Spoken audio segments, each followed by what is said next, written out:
Okay, hey guys, I'm about to take you into a meeting I hosted last week inside of our student course community. In this clip, I'm speaking with one of our new community members, and I quickly find out she's needing help getting out of the weeds and really just getting started.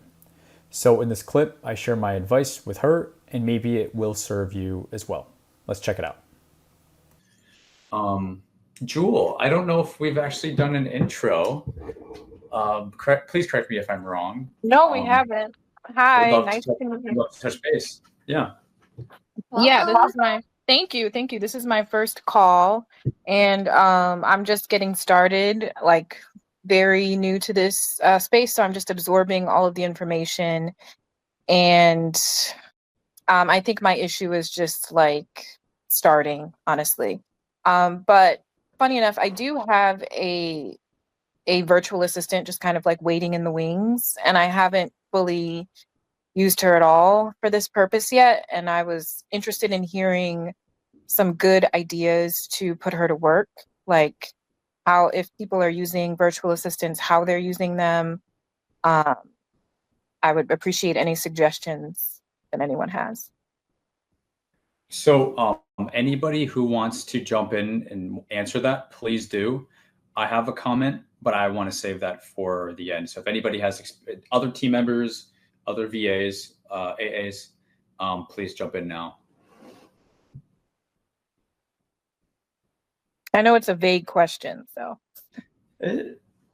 It's a good question. Yeah. I don't know if anybody will jump in. I know we had a lot of people jump off, so I guess I'll just cover it. So what I've been a big proponent of, and I think works well, is from a system standpoint. For example, Jewel, I'm not sure where you're at in the training piece, but I'm big on like our 4 systems, our prospecting, our qualifying, and our bidding and our winning systems. Mm-hmm. Have you gotten to the point of like, are you even familiar with what I'm saying? Have you heard me say any of that once before? I have heard you say it. Yeah, I've gone through the whole training, so yeah, I'm familiar.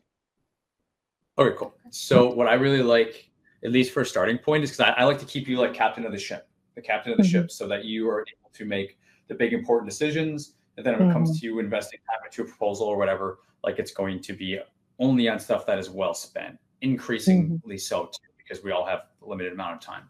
So I really like this for the prospecting system. So if you could have did you say a virtual assistant or administrative assistant? Virtual assistant. Okay, your VA. So if you could have your VA start to build a pile for you of bids that you can look at. I don't know what you're currently doing in terms of like getting things emailed to you, how often you look at those on a weekly basis, every day, every other day, twice a week, whatever. But if you can take yourself out of some of that and have him or her to start to do that so that you're only looking at stuff that's like gone through at least a few filters, which you could give them, that, hey, only show me stuff for this. It could start putting you like at level 2, like right off the bat. Yeah. Okay.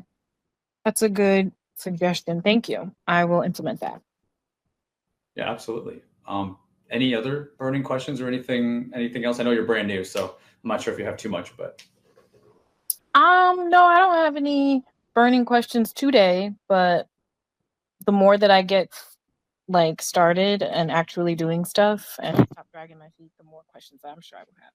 But today's discussion was really good. I think it was helpful to underscore, like remind myself that if I go with the small business set aside, I have fewer restrictions. And so I just needed that reminder. Yeah. That's good. What have you been dragging your feet, quote unquote, on primarily? Everything. Honestly, I have ADHD and I have 2 jobs and 2 full-time positions, and I just have a problem like switching gears and getting started. Like at the end of the workday, I'm like tired from my 2 jobs, and so then I'm like, oh, I just don't even have the mental capacity to get started. But it's just a matter of doing it. I know once I start doing it, and like everything will kind of fall into place. So that's why I'm putting myself in this position. I said you just have to get that ball rolling, because once exactly. you start, Yeah. Mm-hmm. It's just a matter of putting myself in these like spaces to learn more, be inspired by other people, and then it'll motivate me to actually do it myself. So yeah. Since you have 2 jobs, why GovCon? Because I want to get rid of one, and potentially both of them, and just not have to rely on an employer, a W-2 at all. So that's my goal. Like I'm at the age where I want to have a child soon, and I don't want to be tied to my desk and, you know, have to worry about telework policies being snatched from under me. And, you know, so I want to position myself so that I have freedom to live the life that I want. What is your ideal schedule where you have, not even a schedule, because I don't have a feeling that schedule is going to work here. Where are your ideal chunks of time? Is it nights? Is it weekends? Is it early mornings where it's like, okay, I have an hour or 2 where I can like just clear my freaking desk off and not be distracted for at least an hour? Like, where are those chunks of time in your week? I think for me, probably like early morning, like between 6 to 9. That's probably when my brain is the sharpest. And then, yeah, that's probably the best time for me. Yeah. Yeah, I think we have some things in common. Coincidentally, that's my best time as well. So I think even more so, we have that in common with focus. Okay. Are you finding bids that you want to go after? Yes, I have seen a few and I developed a strategy in my head and then I didn't execute it. But it's all part of the process. I'm going to get myself like doing things in the next week. I'm going to set some goals to find like at least submit one bid by the end of this month. So that's my goal. What what industry or scope of work would that be, like, in an ideal world? I think I want to start off doing is the correct term, I want to do products first. Like I want to sell like the government laptops or phones or something first, because I think that would be easier just for my very first win. And then from there move to services.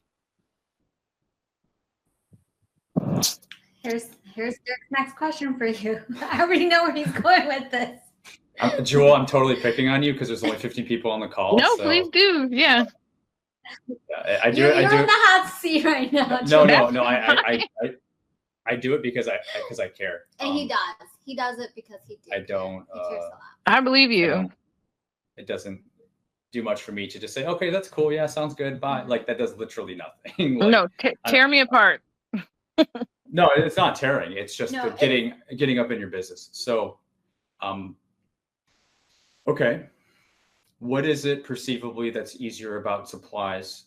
Because there are some things face value that do seem easier about supplies. So I'm curious what you identified. I think I'm afraid of the ongoing nature of a service, like providing a service at this point. And so I do want something that's kind of like one and done.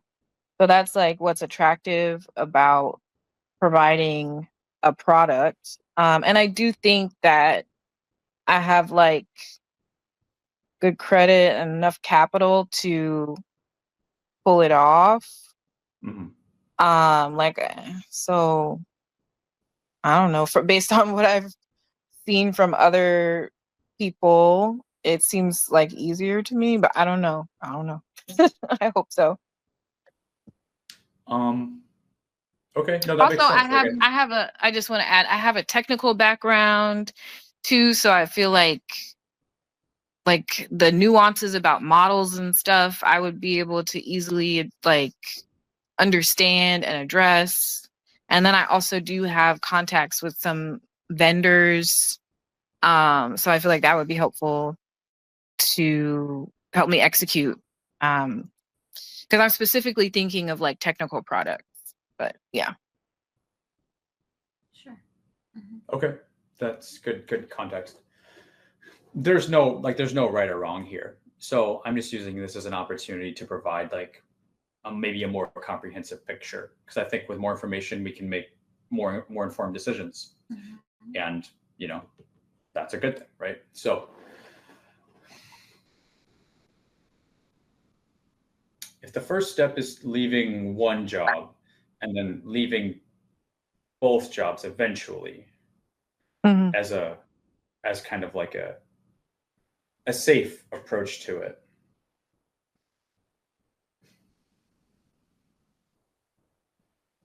you can either answer, or I could guess, like what would the income, or like what would the profit have to be for 1 year to walk away from that first job, profit from these supplies contracts? I mean, like at least 100,000. I was gonna But guess, I wouldn't be trying to achieve that with supplies though. I'm just saying I want to start out my first bid with supplies, because I think it would be easier to just do that and build my confidence up. But I do think, like I would definitely want to transition to services primarily so I can have that recurring income. I just need to build my confidence first. So it's from a learning standpoint. Yes. And past standpoint. performance. Yeah. The supply past performance, it won't carry over for services because the scope is so different. I didn't know that. Oh, okay. Thanks for telling me.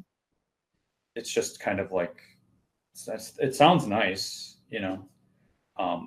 but it wouldn't be relevant to a contract evaluation. Confidence, yes, makes sense.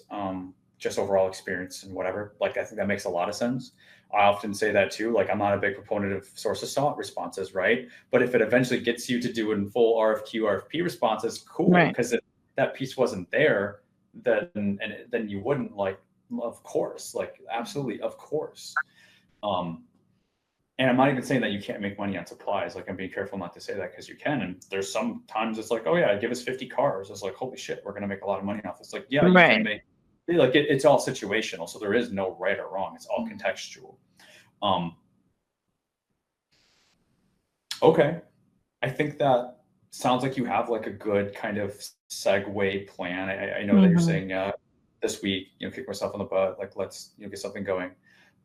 Just trying to like help to, take a machete to any of the weeds that could tangle you up, a week from now. Just trying to look ahead for that. But you already seem to be comfortable with vendors, resellers, the concept. You have a bit in your network.